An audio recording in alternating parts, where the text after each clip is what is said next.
Саламатсызбы? Бизге убактыңызды бөлгөн үчүн терең ыраазычылык билдиребиз.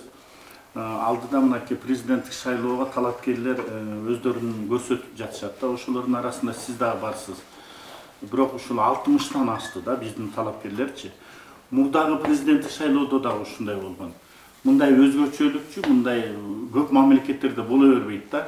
Эмне себептен ушундай талапкерлер көп болуп атат деп ойлойсуз?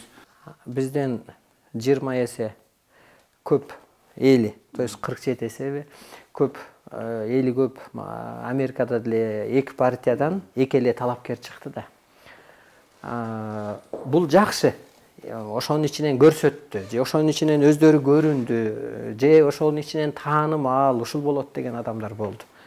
Бизде парламент келди, парламент өзү жакшы, бирок парламенттегилер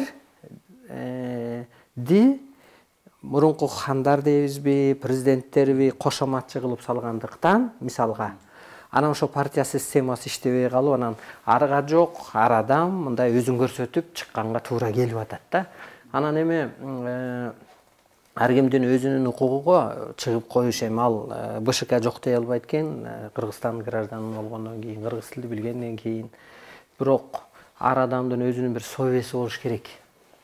Мисалга өткөндө Нышановду жазып атат, бул канча жолу койду. Бирок миллион сом төлөр келгенде эле кайра түшүп калат дейм. Ал уят нерсе да, андан көрө койбош керек да ал нерсенчи. Заявление жазып койдуң, кайра алып койдуң. Же өтпөй, ошол эле биринчиден эле жөн эле сом төккөндөн өтпөгөндөн кийин бул кереги жок эле. Экинчиден эми кээ бири мисалга эми Курсант Асановду мисалга мен ишенем ал президент болбойт. Бирок мындай эл сыйлаган генерал, өзү деле жаман адам эмес, калыс мындай. Бирок аркасы кетип, жанагынтип саясий куугунбу, эми генералды соттош деген бул оор нерсе да, мындай. Мындай адамгерчилик менен деле башка өлкөдө деле карасак, анан ошолор айласынан кеткенинен мүмкүн ошо соодалашайын деп баратабы деген дагы мындай жыйынтык да. Анан эми мисалга Мотоевка болсо эми арга жок. Ал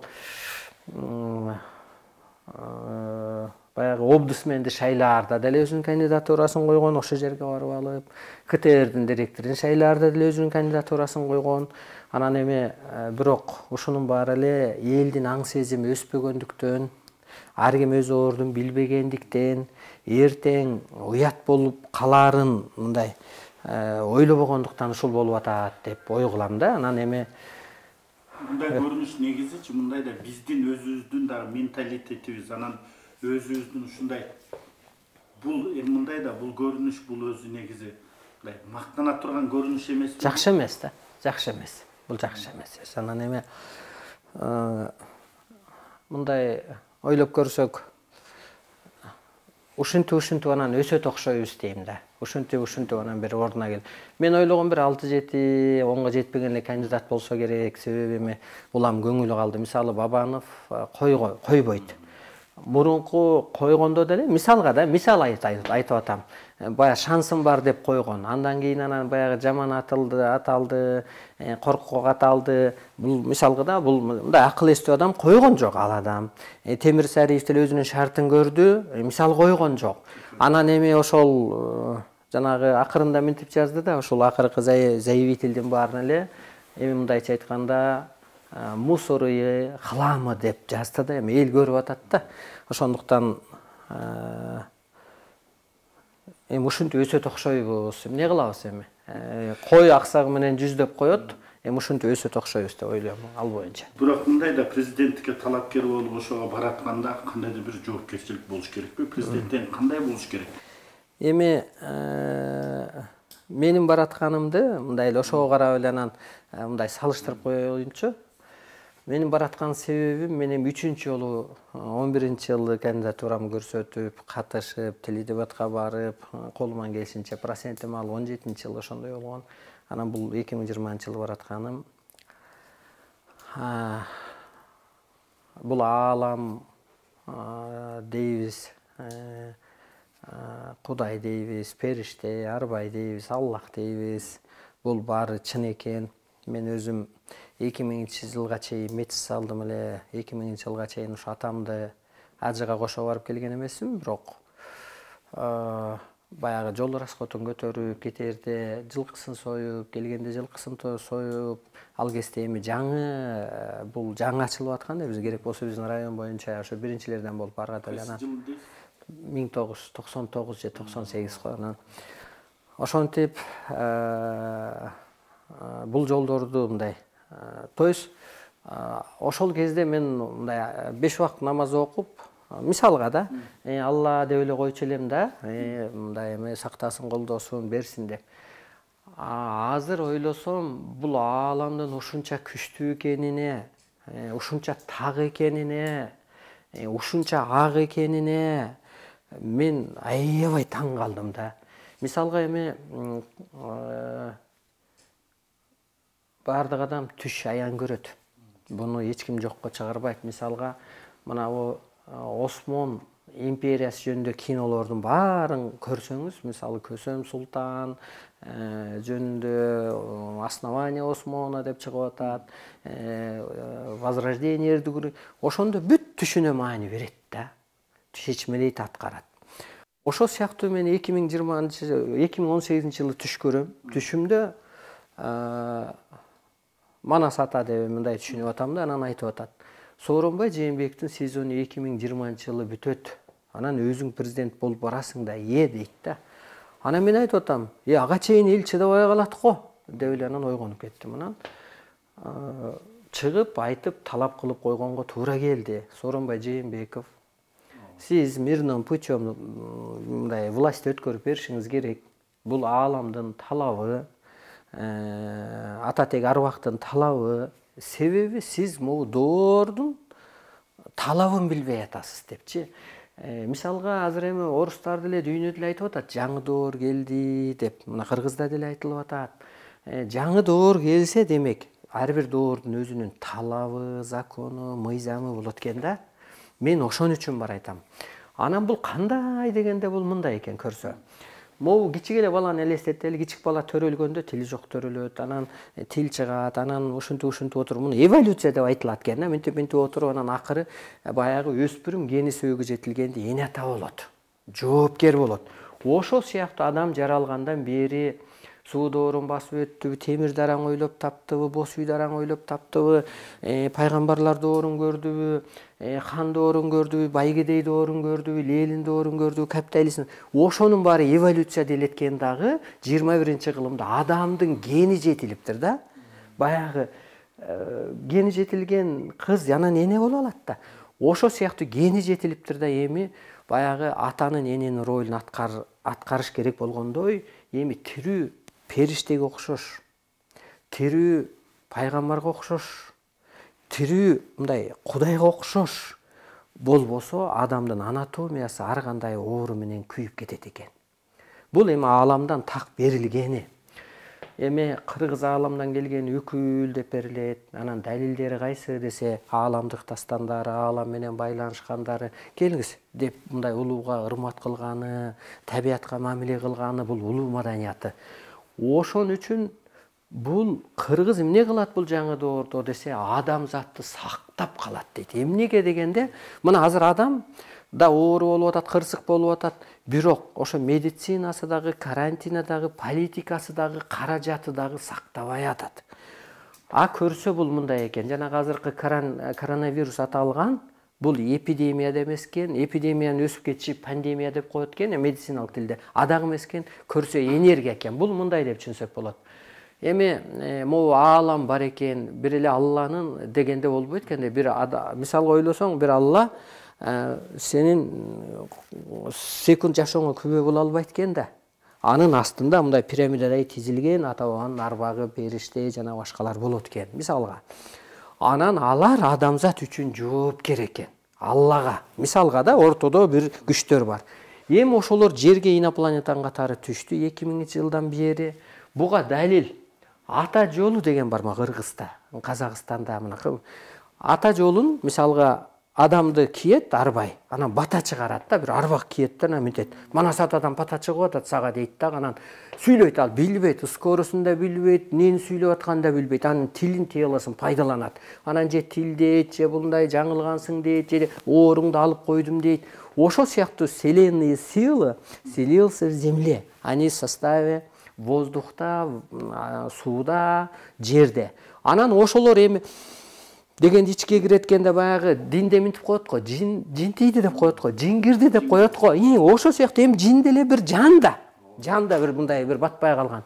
Ошол сыяктуу бир жан киреткен дагы, ал эми периштенин жаны кирди, бийик рухтун жаны киргенде, адам эски психологияда жүргөндө, анан адамдын телосы күйүп баштайт экен, жанагы энергия кирип атыптыр да, бул эпидемиясы эмес экен. Анан эми ушунун баары китепте берилген. Мисалга, анан ошону менен кыргыз элини жашоого жаралуу максаты ушул экен, адамзатты сактап калат экенбиз. Аны үчүн эмне керек экен дегенде, аны үчүн жанагынтип срогу бүтө элек болсо да сезонун бүтүрүп туруп алып коет экен дагы, анан адамын дайындайт экен, улуу журттанбы, улуу элденби. Мени деле көп нерселерден өттүм да, пайгамбардын тарыхы деген сыяктуу мен да бир көп нерселерден өтүп даярдап келди. Анан ошон үчүн бар айтам да, мисалга мен. Анан эми башкалардын өзүнүн баягы эскиче ою бардыр. Бирок менин ишеничим ушул, баягы ааламдык билдирүүнүн дагы бергени ушул. Эч ким куткара албайт. Анан ушул кыргызды биз улуулукка өтүш керек дейт да. Мисалга улуулук болгонбу деп ойлонсок, бул мен айтып аткан жомок деле эмес, мен айтып аткан өтө оор деле нерсе эмес. Башатта кыргызда болгон. Ошо мындай энергия кийген, ак болгон ошол адамдар жамгыр жаадырган. Ошол адамдар баланын жүрөгүн көтөрүп айыктырган. Ошол адамдардын батасы кабыл болгон. Ошолордун сөзү ок закон болгон, орундалып калган. Ошолордун көзү тийген. Могу пендечиликке түшүп эле кысылып, анан өйдүлдүй болгондо баягы периште качты дегендей эле, бир күн уруш болгон жерде 40 күн периште байырлабайт дегендей эле качып кетет экен да баардык нерсе. Анан эми диндегилердин дагы мени мындай туура эмес түшүнгөн жери бар. Эми кыргыз эли илгертен эле теңир деп сүйлөп келген, мен бала кезде тең көргөндү теңирим жалгаптыр деп, теңирим колдосун, теңирим жалгасын деп, ата арбак ыраазы болбосо тириктин иши жүрбөйт деп, ошол сөздөрдү сүйлөгөн үчүн эле мени теңирчи деп алды да. Мен теңирчилик эмне экенин билбейм, анткени история билбейм, ал китепти жок да мисалгачы. Анан мен билбейм чын эле. Теңирчиликти дин кылалы деп чыккандын арасында да жок. Мен наоборот каршымын да. Кантип мындай болот депчи бул. Мен ошого каршымын, урушуп жүрөбүз.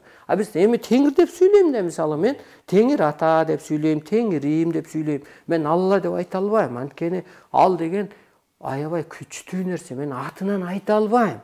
Атамды атынан ата дейм да, ата дейм. Апамды дейм, туруп эле Саликан десем, апам жүрөгү учпа деп. Мисалгачы, атаңды атынан айта албасаң, улуу кишини байке деп аткандай мен Алла деп оозум барбайт. Мисалы, Алла дегенди мен мындай түшүнөм да, ал ак деп түшүнөм. Мо аалам, жерде эмне ак? Бул ак, бул ак дейт.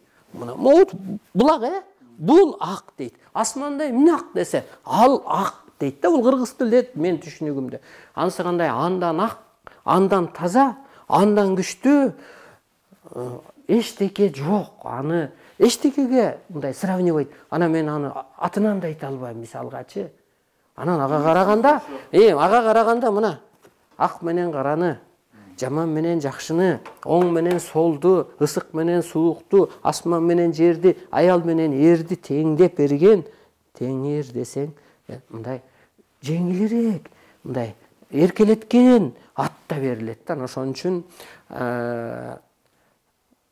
мен мындай туура түшүндүрүп кетким келет да, бир сөз болсо дагычы. Анан тетирсинче мен ойлойм, могу элдин эмгегин жеген, же Аллахты тааныбаган, же буллакты тааныбаган, же мындай жаман жакшынын айырмасын билбеген, ошо байлык, бийлик үчүн элдин ырыскысын жеген животныйларга, животный деген только курсак үчүн жашайт. башка эчтекени билбейт. А булар ошол животта башка эчтеке үчүн жашаган жок.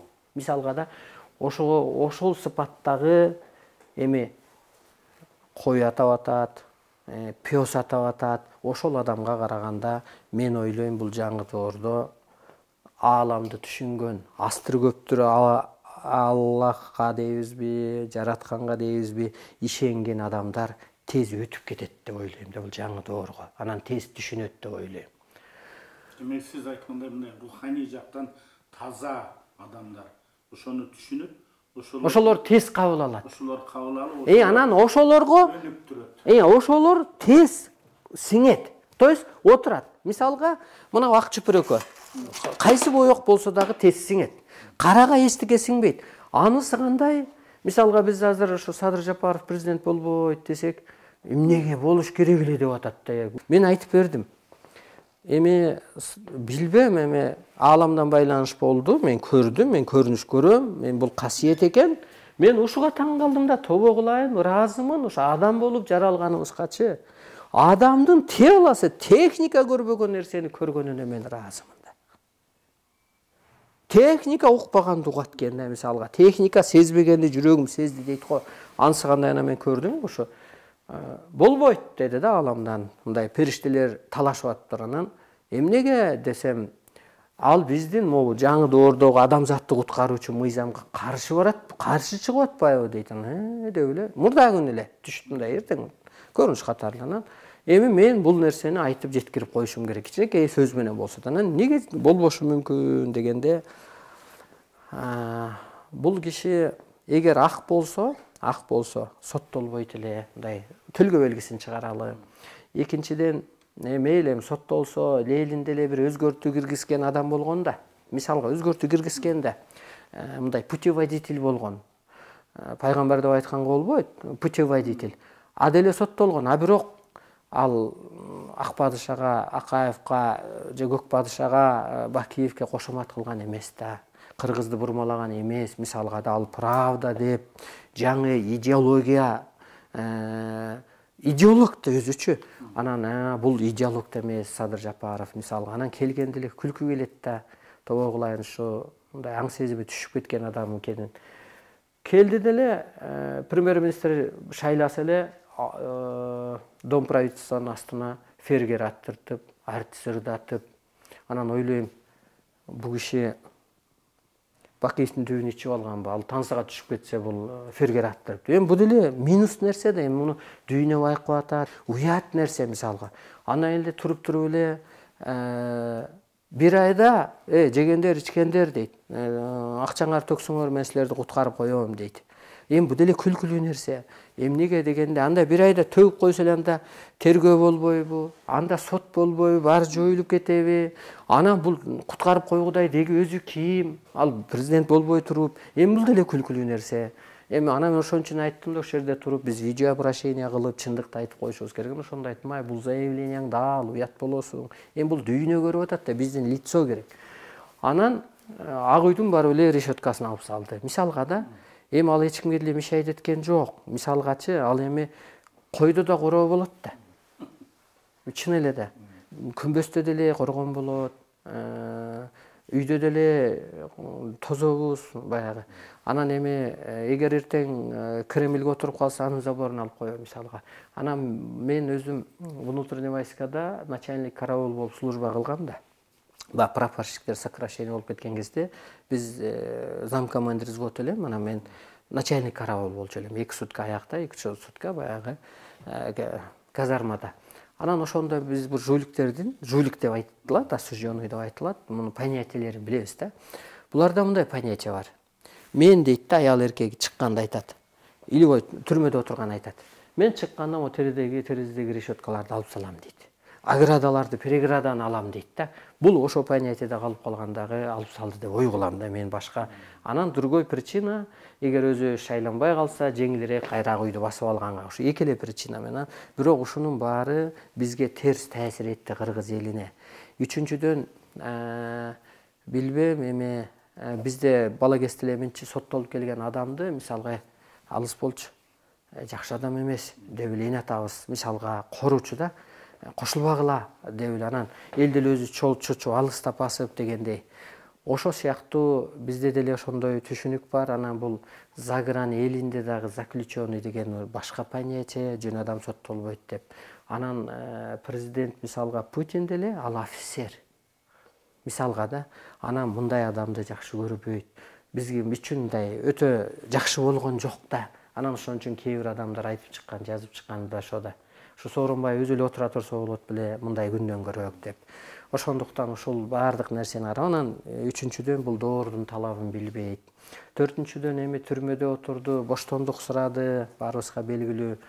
Анан бул кысылып калды да, мээ кысылып калды. Бала чакадан кырсыктады, энатадан кырсыктады, мээ кысылып калгандан кийин анан мээ керек да, эң биринчи дух, анан тил керек, жеткириш керек, элди чайкаш керек, обстановка, элдин өзүнө жүктөш керек. Силер ушундай болуп, анан биз ушундай болуп атабыз. Элди анан мындай элге салыш керек. Аны үчүн тил керек, аны үчүн чайка мындай түшүндүрүш керек.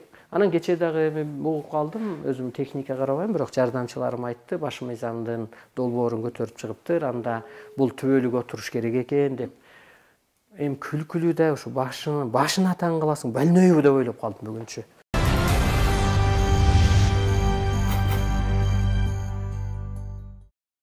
Бирок мындай да бир нерсе. Сиз мага айтты деп атпайсыз, ошондо сизге ким айтат? Анан кандай ал берилет сизгечи? Уктап атканда берилет, мындай отурганда. Абдан туура да, жакшы да, бул керек да, бул чындык да. Эгерчи азыр бир нерсе бар да, адам эгер ошо чындыкты таанып алса, күндө бара боло берет. Биринчи чындыкты табыш керек. Биринчи чындык эмне экен дегенде, жаныбыз ааламдан келет экен, ааламга кетет экен. Мындан өткөн чындык жок. Бул чындык дегеним ушул. Адам жаңы дооргодо ошол мурун жан асманга барып бейишке чыкса, жан ааламга барып периштелик арбайлык кызматты кылса, азыр өлбөй туруп эле ушул жерде арбайлык кызматты кылат. Өлбөй туруп эле ушул жерде периштелик кызматты кылат. Анткени ошол жан келип киет. Анан Кудай, эми мен көрдүм, Теңир ата деп капталыман көрүндү. Бою мендей, мындай айтып аткан кезде ичимен күч кыйкырып ийет да. Мындай өзүмдү кармайм. Сиз аны көрөсүз мындай. Угулабы? Жок, мен көрдүм. Ошондой көрүндү, бирок мынтип мен бетин карай алган жокмун. Баягы бир жолдо кетип баратканда жаңында бир теңчөккөн кетип бара бересиң го, мынтипчи. Ушинтип мен биринчи көрүнүшүмү айтайын, ошентип Теңир ата көрүнүп, анан мага мындай деди да. Сен тет сүрөттөгүдөй адам эле болуп алдың деди да. Сен иняндан чыктың, баягы өйдөлдүйдан чыктың, адам болдуң. Сен чоң аалам бол деп туруп мени тилдеди да. Анан адамзатты му кара туфлийим бар, ошонун 2 санти мындай такасы да, элес катары айтайын. Ошонун жарымындай эле көрсөттү да. Адамзаттычы, сен ушундай башкарып койсоң болот абы депчи. Анан аябай эсим чыгып калды, бир 2 күндай тилден калгандай эле, айта албай эле, сүйлөбөй эле калдым да. Бул биринчи жолу. Биринчи анда. Бул эми 20 жыл да, 20 жыл 2000 жылдан башталып атпайбы, жаңы доорчу. Андан анан ошол сен сотсуң, сен оксуң деп, анан мындай өзүмдү кийди да, отургузуп коюп эле анан эле өзү чыгып кетти. Анан бул минтип берилет, ошо Эргешбай атага дагы ааламда мындай берилиптир. Кудай бир адамды дайындайт, кызматын өткөрүп коет да өзү эс алат депчи. Могу жердик кызматты. Анан ошондон кийин анан жанагынтип анан Кытайды соттогонго туура келди. Кыргызды өстүрбөй атасың деп талап койгонго туура келди. Дүйнөгө вирус куюн булут жөнөткөнгө туура келди. Бул менин кызматым калп эле могу корпусум болбосо, ошондо мындай көрүнүш катары көрүнө берет. Көзүмдү жумсам, жатсам, түн ичинде уйку жок. Мындай эле бир трансовый состоянияда жатам да, жатам бирок анан ошентип анан иштейм. Сизге убактыңызды бөлгөн үчүн, кызыктуу маегиңиз үчүн терең ыраазычылык билдиребиз. Дагы көрүшөбүз деп ойлойбуз. Анткени президентке койдуңуз да, $1 миллион сомду төгөсүз. Анан жарышка чыгасыз буюрса, Ооба.